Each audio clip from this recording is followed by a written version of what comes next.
era tão grande a sociedade de Israel, que foi preciso 3 deportações. A primeira deportação foi a família real, o sangue real, a realeza, ninguém ficou de fora. A terceira deportação foi a deportação dos levitas, o sacerdote, o sumo sacerdote, são homens que viviam no templo. E a terceira deportação foi a deportação do sanguíneo pobre, as pessoas inferiores, classes bem baixas, assim, entre aspas, os miseráveis, tidos por aquele povo. E quando esse povo vai para o cativo, ali são levantados homens com palavra, com ciência, homens com sabedoria. Ali no meio daquele povo cativo, o rei Nabucodonosor manda separar pessoas de Israel. Somente quem era instruído na palavra. E separa 4 jovens. O primeiro jovem era chamado por nome Ananias. O segundo jovem era chamado por nome Azarias. E o terceiro jovem era chamado por nome Misael. O quarto jovem era um jovem chamado Daniel. O nome Daniel no hebraico significa justo. Aqui tem jovem justo que não tem. Aleluia! Aleluia! Meu Deus!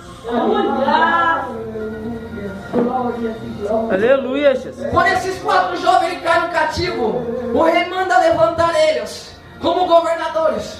Escolhe eles em meio a uma nação pecaminosa. Esses jovens, eles se destacam, eles agradam o rei Nabucodonosor. Só que tem um porém. O rei Nabucodonosor serve um manjar, serve uma comida que iria fazer os jovens ficar fracos, iria fazer os jovens ficar dispersos. A espiritualidade deles iria por água abaixo. Deus instrui Daniel e fala: Daniel, vocês não vão comer esse manjar do mundo, vocês não vão participar desse banquete mundano, vocês não vão se contaminar com as coisas da Babilônia. Daniel, ele levanta a consadinha e fala o seguinte: Sadraque, Mesaque, Abednego, o Deus mandou, e nós não vamos se contaminar com a comida desse mundo, com as práticas desse mundo, com o paganismo desse mundo. Babilônia não nos pertence. Olha para o seu irmão que está do seu lado e fala: Babilônia não nos pertence. Babilônia não te pertence. Babilônia não pertence à igreja. Infelizmente, Mateus, o que está acontecendo com o evangelho hoje é que o mundo não está entrando na igreja, a igreja está entrando no mundo. Só que eu não sei, Sandro, se eu me alegro ou se eu entristeço, porque infelizmente pessoas estão se contaminando, é bem verdade. Só que infelizmente a Bíblia diz que é lícito que venha o escândalo. Ai daquele que se escandalizar. Mas devido a esses sinais, o justo, ele se manifesta, e ele cada vez mais desce para buscar a face de Deus. Não foi dado para ninguém o poder de julgar. Não estamos para julgar, estamos para pregar a verdade. E ali aqueles jovens, eles são levantados em meio a uma nação. Sendo levantados, eles não comem, não participam do manjar. E ali naquela nação, o primeiro ato de teste deles foi o ato da estátua de Nabucodonosor.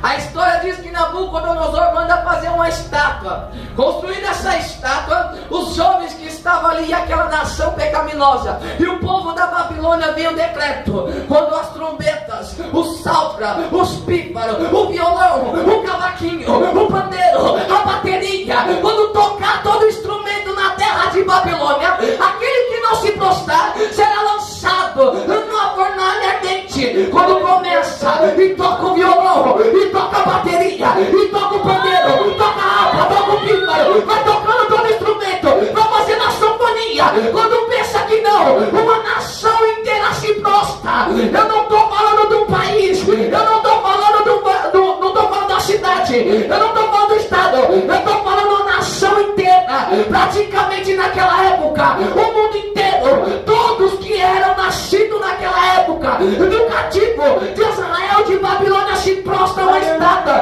vem da mão de Deus. Só que porém, quando Nabucodonosor, ele olha em meio à multidão, ele vê 4 pessoas em pé. Eu vejo Nabucodonosor se espantando, ele fica perplexo: o que aconteceu? Eu mandei todo mundo se prostrar, e ali no meio da multidão pegam e falam: tem 3 jovens que não se prostraram. Quem são esses jovens? Pergunta o rei. São os jovens trazidos